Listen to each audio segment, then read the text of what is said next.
ఇది కాకుండా ఇక్కడ నాకు మిమ్మల్ని ఒకటే కోరుతున్నా,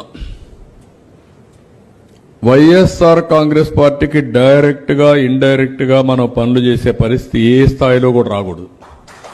ఇది ఇంప్లిమెంటేషన్ చేసేటప్పుడు మాత్రం కులం గాని, మతం గాని, ప్రాంతం గాని, రాజకీయాలు గాని, పార్టీలు గాని ఏవి కూడా చూడొద్దండి. అర్హత ఉన్న ప్రతి ఒక్కరికి ఇది చేరాలి.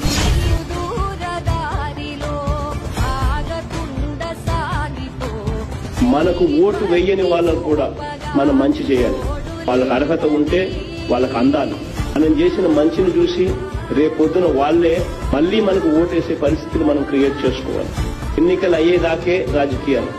ఎన్నికలు అయిపోయిన తర్వాత అందరూ మన వాళ్ళే.